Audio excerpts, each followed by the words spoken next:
des grandes corvées lorsqu'on est designer, architecte ou même graphiste, c'est de refaire son book. J'ai dû refaire le mien il n'y a pas très longtemps et ça m'a donné envie de vous parler de cet exercice imposé. Il n'est pas toujours évident de savoir comment s'y prendre et ce n'est clairement pas facile de réussir à résumer en quelques pages l'ensemble du travail que l'on a effectué ces dernières années tout en le mettant en valeur auprès de son auditoire. Perso, j'ai jamais eu de cours à ce sujet-là et je trouve ça un petit peu dommage. Du coup, j'ai eu envie de vous partager quelques conseils et quelques astuces qui sont le fruit de mon expérience à ce sujet. Avant même de s'intéresser au contenu de notre book, on va se poser la question du support sur lequel on va le présenter. Il y a deux écoles pour ça, soit le papier, soit le numérique. Alors, les deux ont leurs avantages et leurs inconvénients, je ne suis pas ici pour juger vos choix, néanmoins, on va revoir ensemble un petit peu les avantages et les inconvénients de ces deux supports. Je vais commencer par le numérique déjà, parce que c'est un peu celui qui attire tout le monde en ce moment. Et donc le gros avantage, il faut le reconnaître, c'est que c'est assez stylé. Enfin, tu te pointes chez un client ou à un entretien avec ton iPad, les images ont une belle qualité avec l'écran, etc. Même si bon, maintenant c'est un peu plus rentré dans les mœurs. Et en plus, ça prend pas trop de place dans le sac, c'est plutôt pratique. Faire des modifications est plutôt facile, puisqu'il suffit d'intercaler des images supplémentaires, etc. Globalement, au niveau praticité, je dois reconnaître que le numérique a ses avantages, que si l'on va dans une entreprise qui sera plus classique ou plus portée vers le design print par exemple, ce sera peut-être plus intéressant d'avoir un book traditionnel. C'est encombrant, c'est vrai, mais néanmoins ça permet d'avoir une plus grande flexibilité dans les formats, parce qu'au final, quand on est sur une tablette, on reste sur le format de la tablette que l'on possède. Et puis si on a des images qui nécessiteraient d'être vues en grand, on est forcément limité au format de la tablette, et à ses proportions aussi. Que le papier permet une plus grande modularité, on peut très bien imprimer sur très grand, faire un format beaucoup plus vertical, du paysage, du portrait, on peut se permettre un peu tout ce qu'on veut avec du papier. Après, le problème du book papier, c'est que les modifications ultérieures, admettons qu'on veuille par exemple rajouter un projet, sont plus difficiles, surtout s'il y a une pagination. Alors s'il n'y a pas de pagination, on peut toujours intercaler des pages, mais si votre book est paginé, ce qui est quand même mieux, c'est plus difficile parce que du coup il faut réimprimer tout ce qu'il y a après le projet qu'on veut rajouter. L'un des gros avantages du papier pour moi, c'est aussi qu'on n'est pas dépendant d'une batterie. Parce qu'on peut très bien, admettons, passer 25 entretiens dans la même journée, je sais pas moi, dans le processus de recrutement d'une école par exemple. Le book sera disponible pour la 25e personne de la même façon qu'il l'était pour la première. Qu'une tablette par exemple nécessitera d'être rechargée ou bien d'être branchée, ce qui peut poser des problèmes. Au moins le book papier, on n'a pas à se poser ce genre de questions, il est toujours disponible. Donc du coup, on a cette plus grande liberté de format et on a aussi la possibilité de créer un véritable objet éditorial, ce qui peut être un vrai plus quand on est graphiste par exemple, en particulier si on travaille sur du print. Et au final, c'est un peu là que la différence se fait, c'est-à-dire que d'une certaine façon, j'aurais tendance à conseiller le numérique aux personnes qui ont une activité plutôt numérique et le papier aux personnes qui ont une activité plutôt papier. Un designer spécialisé dans le graphisme print pourra créer un bel objet éditorial qui montrera non seulement ses compétences de par le contenu, donc ses projets, mais aussi par l'objet en lui-même, sa qualité d'impression, la qualité du façonnage, etc.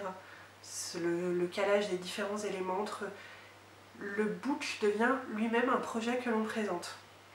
Néanmoins, par contre, un autre designer qui sera spécialisé dans le web design ou bien dans la création d'applications, il sera peut-être plus logique dans ce cas-là de proposer un book sur tablette. Ou bien quelqu'un qui fait de la vidéo, ce sera plus intéressant de présenter quelque chose sur tablette puisqu'il pourra montrer les vidéos en entier, ou au moins des extraits. Donc au final, le choix dépend de 3 critères. D'une part, vos capacités techniques, c'est-à-dire que vous n'allez pas acheter une tablette uniquement pour présenter votre book, vous pouvez très bien le faire imprimer, ça vous coûtera beaucoup moins cher. D'autre part, votre envie, qu'est-ce que vous voulez montrer, qu'est-ce que vous voulez prouver de vous-même. Et troisièmement, votre spécialité. Maintenant qu'on a défini le support sur lequel on va faire ce book, il s'agit de choisir les projets que l'on va présenter. Je vais vous ressortir à peu près les quelques trucs qu'on m'a donnés pendant mes études. Entre 10 et 14 projets environ, surtout pas plus de 14 à moins que vraiment ce soit des toutes petites choses. 12, c'est une bonne moyenne. Ma règle d'or pour le choix des projets, ne présentez que des projets dont vous êtes satisfait à 1000%. En effet, comment est-ce que vous pouvez réussir à convaincre quelqu'un d'autre de la qualité de vos projets si vous-même vous n'en êtes pas convaincu? Il vaut mieux présenter 4 très beaux projets dont vous êtes amplement satisfait et dont vous pourrez parler longtemps, plutôt qu'en présenter 25 dont vous serez moyennement content. Ne présentez que ce qui représente le meilleur de votre travail. De plus, il faudra aussi que vous choisissiez les projets que vous présentez en fonction de votre objectif. C'est-à-dire qu'il ne sert à rien de présenter 30 projets de web design pour un poste d'architecte d'intérieur. Présentez plutôt des projets d'architecture d'intérieur ou d'espace. Bien sûr, vous pouvez présenter quelques projets différents. Être pluridisciplinaire, c'est une force qu'il faut mettre en valeur. Néanmoins, essayez d'adapter un petit peu votre book à l'objectif que vous avez. Globalement, essayez de donner une priorité aux projets professionnels que vous avez réalisés en entreprise, que ce soit pendant des stages ou des expériences professionnelles, aux projets d'études. Après, si certains de vos projets d'études vous rendent particulièrement fiers, ou bien si vous n'avez que ça, essayez de privilégier ceux qui ont été réalisés dans un cadre le plus professionnel possible, ou bien pour des concours par exemple. Si vous savez dessiner, c'est un vrai plus qu'il faut mettre en valeur. Néanmoins, n'allez pas présenter 25 projets d'études documentaires que vous avez fait à l'école, ça ne sert à rien.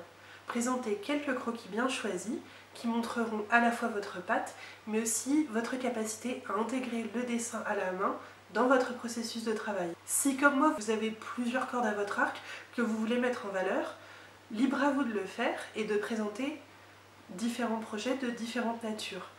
Néanmoins, essayez d'organiser ça, de créer des grandes tendances. Par exemple, j'ai 3 parties dans mon book, une partie architecture d'intérieur, une partie design de mobilier et une partie communication. Par contre, pour organiser les projets à l'intérieur de votre book, il n'y a pas de règle.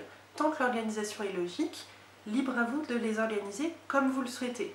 Moi par exemple, j'ai préféré commencer par les projets que je préfère et les mettre en premier, comme ça si l'entretien doit prendre fin plus rapidement que prévu, j'aurais au moins pu présenter les projets dont je suis la plus satisfaite, dont je suis le plus fière. Mais il n'y a encore une fois pas de règle. Tant que c'est organisé, logique et qu'il y a un sommaire, présentez les projets dans l'ordre qui vous paraît le plus pertinent pour mettre en valeur votre profil. Néanmoins, je vais vous donner un petit conseil. Évitez à tout prix d'organiser vos projets du plus récent au plus ancien ou du plus ancien au plus récent d'ordre strictement chronologique. En effet, ça va être le meilleur moyen de montrer la disparité entre les niveaux de vos projets. Préférez plutôt une approche thématique qui va mixer des projets plus récents et plus anciens dans chaque partie. Si vous commencez par les plus mauvais ou si vous finissez par les plus mauvais, c'est ce dont on va se souvenir. Souvenez-vous que ce qui est au début et à la fin, c'est ce dont on se souvient le plus. Maintenant qu'on a choisi le support sur lequel on va présenter notre book et qu'on en a le contenu, on va maintenant réfléchir à la façon dont on va le présenter. Certains vont préférer quelque chose de très personnel et original, d'autres quelque chose de plus sobre. Là encore, pas de règle toute faite, néanmoins, j'aurais personnellement tendance à privilégier la sobriété. C'est les projets qui doivent briller par leur qualité et non pas par la présentation que vous en avez fait. Le but est vraiment de mettre en valeur vos projets et pas le support sur lesquels ils sont. Mais attention, ça ne veut surtout pas dire qu'il faut que vous bâcliez la présentation de votre bouquin. Au contraire, il faut qu'elle soit soignée. Mais ce que je pense, c'est que pour mettre en valeur vos projets, une présentation sobre mais qualitative est peut-être préférable. Choisissez quelques belles typos, une jolie gamme de couleurs pour les titres, soignez bien la maquette et sa cohérence tout au long du book, et vous aurez tout de suite quelque chose de très professionnel et qui mettra en valeur vos projets. Et surtout, ne vous lancez pas dans quelque chose que vous ne maîtrisez pas techniquement. Ce n'est pas le lieu pour le faire. Si vous voulez expérimenter sur des nouvelles techniques ou des nouveaux logiciels, faites-le pour des projets personnels. Votre book doit être quelque chose d'abouti et de maîtrisé de A à Z. Il vaut mieux du minimalisme bien fini que de l'originalité bâclée ou non maîtrisée. Bien sûr, libre à vous de présenter votre book d'une forme un peu différente, voire complètement différente, afin de montrer votre originalité et votre créativité. Néanmoins, cette forme doit être maîtrisée de A à Z. Bien sûr, libre à vous de présenter votre book d'une manière un petit peu différente, voire même complètement différente, tant que cette forme met en valeur votre projet et qu'elle est maîtrisée de A à Z. Réaliser un book est donc un projet à part entière et il est important de lui consacrer le temps nécessaire à une réalisation de qualité. Néanmoins, il n'est pas nécessaire de faire quelque chose de complexe, il doit juste être bien réalisé. Le contenu et le support sont propres à chacun et à son profil, le but étant bien sûr de mettre en valeur ses points forts et ce qui nous rend unique. C'est tout pour moi aujourd'hui, j'espère que cette vidéo vous a plu. Si vous avez envie de rajouter quelque chose ou si vous n'êtes absolument pas d'accord avec moi, les commentaires sont faits pour ça. Sinon, vous pouvez toujours laisser un petit pouce vers le haut ou bien partager la vidéo avec vos amis, c'est ce qui fait vivre la chaîne. Et moi je vous retrouve sur mon site, mon blog et les réseaux sociaux. Les liens de tout ça sont en barre d'infos et je vous dis à très vite.